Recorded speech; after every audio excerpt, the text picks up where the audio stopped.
नमस्कार. नवीन वर्षातील पहिला सण म्हणजे मकर संक्रांत. यंदा 14 जानेवारी बुधवारी देशभरात मोठ्या उत्साहात हा सण साजरा करण्यात येणार. मकर संक्रांतीच्या सणाला जसं हळदी-कुंकवाला महत्त्व आहे, तसंच अगदी त्याचप्रमाणे सुगड पूजनाला सुद्धा तेवढंच महत्त्व आहे. सुगड पूजन म्हणजे काय? तर या दिवशी शेतांमध्ये जी पिकं निघतात ती सर्व घटांमध्ये भरून किंवा एका मातीच्या बोळक्यामध्ये भरून त्यांची पूजा केली जाते. याला सुगड पूजन असे म्हणतात. काही ठिकाणी याला खण म्हणतात. मातीची बोळकी, सुगड लोटकी अशा वेगवेगळ्या नावांनी त्यांना ओळखलं जातं. पूर्वीच्या काळात मातीचे घट नव्हते. अशा वेळी घरात लहान गडव्याची सुगड पूजा केली जात होती. पण आज मकर संक्रांती आली की बाजारात तुम्हाला सहज तांबड्या रंगाचे आणि काळ्या रंगाचे मातीचे सुगड मिळतात. या सुगडांमध्ये शेतातील धान्य भरून त्यांची पूजा केली जाते. तर आज सुगड पूजन किंवा खणाची पूजा अगदी योग्य आणि पारंपरिक पद्धतीने कशी करायची हे सोप्या पद्धतीने सांगणार आहे. त्याचबरोबर ही पूजा कधी करायची, भोगीला की संक्रांतीला, एकूण किती खण आपल्याला आणायचे आहेत, ही पूजा कोणत्या वेळेत करायची आहे, अशी बरीचशी माहिती सांगणार आहे. तर व्हिडिओ शेवटपर्यंत नक्की बघा. तर बघा, सुगड हे 2 प्रकारचे असतात. काही ठिकाणी काळे तर काही ठिकाणी तांबड्या मातीचे. तुम्ही ज्या रंगाचे सुगड दरवर्षी वापरता तसेच सुगड आपल्याला बाजारातून खरेदी करायचे आहेत. तर लक्षात ठेवा, सुगड आपल्याला भोगीच्या दिवशीच खरेदी करायची असतात. सुगड खरेदी करताना जाल तेव्हा जाताना बरोबर आपल्यासोबत हळदी कुंकू, थोडंसं तीळ, तांदूळ आणि तिळगुळ बरोबर घेऊन जायचं आहे. सुगड खरेदी करताना ते व्यवस्थित पाहून घ्यायचं आहे. सुगड किंवा खण कुठेही तुटलेले, फुटलेले, चिरलेले, निघालेले नसावे याची खात्री करूनच आपल्याला सुगड खरेदी करायचे. सुगड खरेदी केल्यानंतर तिथे आपल्याला हळदी कुंकू लावून त्या सुगडाची पूजा करायची असते. आधी सुगडांना हळदी कुंकू लावायचं आणि त्यात थोडे थोडे तीळ, तांदूळ आणि तिळगुळ टाकायचे आणि नंतर मग ते सुगड आपल्या घरी घेऊन यायचे. कारण प्रत्येक वर्षी संक्रांतीला आधी नवा कोरा खण पुजायचा असतो. त्यामुळे नवीनच सुगड किंवा नवीनच खण खरेदी करायचे असतात आणि मग घरी आणायचे असतात. घरी आणल्यानंतर आपल्याला पुन्हा एकदा ते स्वच्छ पाण्याने धुवायचे असतात. काही ठिकाणी धुतले जातात, काही ठिकाणी धुतले जात नाही, जशी तुमच्याकडे पद्धत आहे. काही जण भोगीला संध्याकाळी पण सुगड पूजन करतात आणि काही जण संक्रांतीच्या दिवशी पण करतात. जशी तुमच्याकडे पद्धत असेल त्यानुसार तुम्ही करू शकतात. भोगीच्या दिवशी सुगड आणून तुम्ही त्याची हळदी कुंकू लावून तीळ, तांदूळ, तिळगुळ टाकून पूजा करू शकता. संक्रांतीच्या दिवशी त्यामध्ये ओवासा भरला तरी चालू शकतं. सुगड पूजनेसाठी सगळ्यात पहिले 5 सुगड, 1 मातीची पंती लागते. जर 2 सुवासिनी असतील तर आपल्याला 10 सुगड आणि 2 मातीच्या पंत्या लागतील. म्हणजे सुगड खरेदी करताना घरातील प्रत्येक सुवासिनीची 5 सुगड आणि 1 पंती असं असतं. तर काही जण 7 सुगड घेतात, म्हणजे 1 देवाचं आणि 1 तुळशीचं. काही जणी 5 पैकीच तुळशीजवळ ठेवतात, 1 देवाजवळ आणि 1 तुळशीजवळ. काही जणी तुळशीची वेगळी असे सुगड घेतात. तुमच्याकडे जशी पद्धत आहे तशी. सकाळीच आपल्याला देवघरातील पूजा झाल्यानंतर आपण लगेच सुगड पूजा करून घ्यायची. अगदी 5 मिनिटात होते.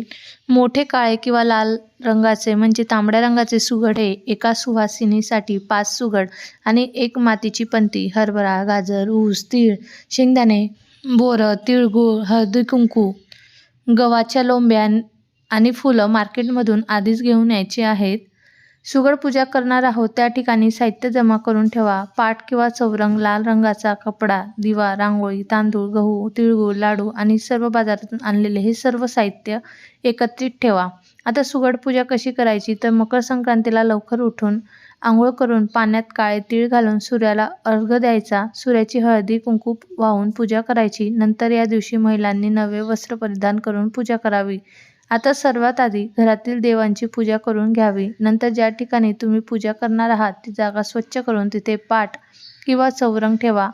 त्याभोवती आता सुंदर अशी रांगोळी काढा आणि त्या चौरंगावर लाल रंगाचे वस्त्र अंथरून ठेवा. सर्वात आधी दिवा लावून घ्या. दिव्याची हळद, कुंकू, अक्षदा, फूल वाहून पूजा करावी. दिव्याला नमस्कार करायचा. त्यानंतर कोणतीही पूजा आपण गणपती बाप्पांच्या पूजनाने करतो, त्यामुळे गणपतीला अभिषेक घालून नंतर आपल्याला त्यांना हळदी कुंकू, अक्षदा, फूल वाहायचे आहेत. गणपती बाप्पांना नमस्कार करायचा आणि त्यानंतर सुगड मांडण्यासाठी आपल्याला पाटावरती छोट्या छोट्या तांदळाच्या राशी करायची आहे. त्यावरती हळदी कुंकू व्हायचे आणि त्यानंतर त्यावर सुगड ठेवायचे. आता 5 सुगडांना तुम्ही 5 ठिकाणी हुबे हळदी कुंकू लावा किंवा फक्त सुगडांना हळदी कुंकू लावलं तरी चालेल. आता तांदळाच्या प्रत्येक राशीवरती आपल्याला एक एक सुगड ठेवून घ्यायचं आहे. संक्रांतीच्या दिवसांमध्ये तिळगुळाला खूप महत्त्व असते. त्यामुळे सर्वात आधी आपल्याला त्या खणांमध्ये थोडे थोडे तीळ टाकायचे, तांदूळ टाकायचे आणि नंतर मग तिळगुळ किंवा याला काही जण हलवा म्हणतात साखरेचा किंवा काही जण साखरेचे तिळगुळ म्हणतात ते टाका. त्यानंतर आपण ज्या काही फळभाज्या घेतलेल्या असतील त्या सर्व सुगडांमध्ये भरून घ्यायचे आहेत. या दिवसांमध्ये जी पिके निघतात त्या सर्व भाज्या या घटांमध्ये भरल्या जातात. म्हणजे सुगडामध्ये तर आपल्याला एक एक करून घेवड्याच्या शेंगा, वाटाण्यांच्या शेंगा, गाजराचे तुकडे, बोरं, उसाचे कांडे, भुईमुगाच्या शेंगा, हुरडा किंवा ज्वारीचे कणीस असे आपल्याला त्यात भरायचे आहे. सुगडांमध्ये हे गच्च भरून घ्यायचं आहे. सुगडांमध्ये भरून ते थोडंसं शिल्लक ठेवायचं. त्याचबरोबर आपल्याला घरातील देवांना व्हायचं आहे. संक्रांतीच्या दिवशी घरातील तुळशीला व्हायचं असतं. आपण ज्या ठिकाणी ओवासायाला जाणार आहोत त्या मंदिरामध्ये तर देवीला व्हायचं आहे. तसेच आपल्या घरी हळदी कुंकवासाठी आलेल्या स्त्रियांच्या ओटीमध्ये सुद्धा घालायचं असतं. त्यामुळे थोडंसं जास्तीचंच करायचं. आता सर्व सुगडांमध्ये वाण भरून घेतल्यानंतर आपण जी पंती घेतली होती त्यालाही आपण 5 ठिकाणी हळदी कुंकू लावून घ्यायचा आणि त्या पंतीमध्ये थोडं तिळगुळ घालायचं आणि ती पंती आपल्याला मधल्या सुगडावरती ठेवायची आहे. अशा प्रकारे सर्व सुगड भरल्यानंतर पंती त्यावरती ठेवल्यानंतर आपल्याला सुगडांची पूजा करून घ्यायची आहे. सर्व सुगडांना हळदी कुंकू लावून घ्यायचा, थोड्या अक्षदा व्हायच्या, फुलं असेल तर फुलं व्हायची. त्यांना सर्वात शेवटी आपल्याला धूप अगरबत्ती ओवाळून घ्यायचे आणि त्यानंतर नैवेद्य दाखवायचा. संक्रांतीच्या दिवशी काही जण तिळगुळांच्या पोळ्या करतात तर काही जण पुरणाच्या पोळ्या करतात आणि त्याचा नैवेद्य दाखवला जातो. तुमच्याकडे जे कोणते गोडधोडाचे पदार्थ बनवले असतील त्याचा नैवेद्य आपल्याला दाखवायचा आहे किंवा तिळगुळाच्या लाडूचा नैवेद्य दाखवला तरी चालेल. सर्व पूजा झाल्यानंतर आपल्याला मनोभावे नमस्कार करायचा आहे. आपल्या परिवारासाठी सुख, शांती, समृद्धी, सूर्यासारखे उत्तम तेज आणि आपल्या पतीसाठी दीर्घायुष्य मागायचं आणि पूजा झाल्यानंतर आपल्याला ते सर्व सुगड किंवा खण एका नव्या कोऱ्या कपड्याने झाकून ठेवायचं असतं. याचं कारण म्हणजे आपल्याकडे जे काही विपुल आहे, जे काही वाण आहे ते जगाला दिसू नये, उघड पडू नये आणि ते आपल्याकडे सदैव टिकून राहावं म्हणून ते झाकून ठेवलं जातं, अशी पद्धत आहे पूर्वीपासून. आणि त्यानंतर मकर संक्रांतीच्या दिवशी आपण वसायला जाताना त्यामधील 2 सुगड आपल्याला ताटामध्ये ठेवायचं, ते सुद्धा आपल्याला एका रुमालाने झाकून ठेवायचं असतं. तसेच आपण जी पंतीमध्ये तीळ, तांदूळ, गुलाल ठेवलेला आहे ती पंतीसुद्धा आपल्याला घ्यायची आहे आणि त्याने स्त्रियांना वसायचं असतं. त्या तीळ तांदूळाने ओवासायचं असतं. काही जणी आलेल्या स्त्रियांच्या ओटीमध्ये ते सुगड दान करतात, काही जण फक्त सुगडामधील वाण घालतात किंवा काही जणी वाण शिल्लक ठेवलेलं असतं ते स्त्रियांच्या ओटीमध्ये घालतात. जसं तुमच्याकडे आहे तर त्यानुसार तुम्ही करू शकता.